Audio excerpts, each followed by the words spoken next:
Hello, my name is Kirk Hansen with Splunk. This video is part of a video series where we provide detail on how to configure Pivotal Cloud Foundry and Splunk for the purposes of ingesting data from Pivotal Cloud Foundry into Splunk.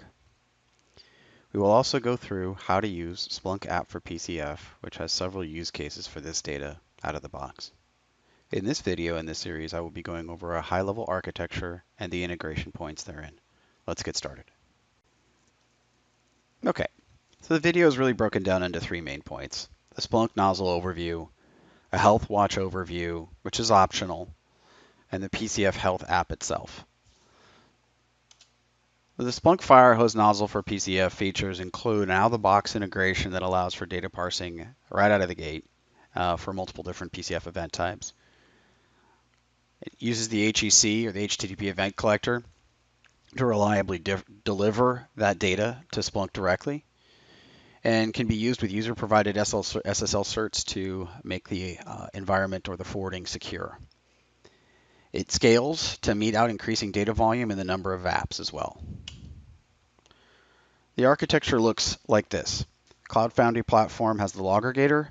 The Firehose subscription has the Splunk nozzle that connects into it, that subscribes to events and pulls those events through that load balancer and directly commits those to Splunk indexers. Now, it needs to be said that this could also be a heavy forwarding tier if that is your preferred method of delivery.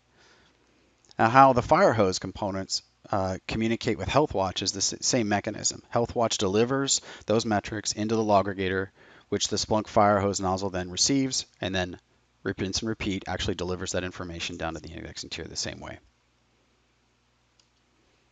And all that delivered to Splunk, the app for PCF is designed to give you some visualizations out of the box in relation to your overall PCF health environment or health of your environment, but also specifically for ops and for application monitoring, as well as for capacity. Future enhancements also include overall understanding of the architecture and doing some predictive analytics as well. That is to come. And this concludes the overview. Please continue down the chain and go into the understanding of how to install the PCF app itself or the tile, as well as the HealthWatch app, and then the overview of the app in more detail, or the Splunk app for PCF in more detail.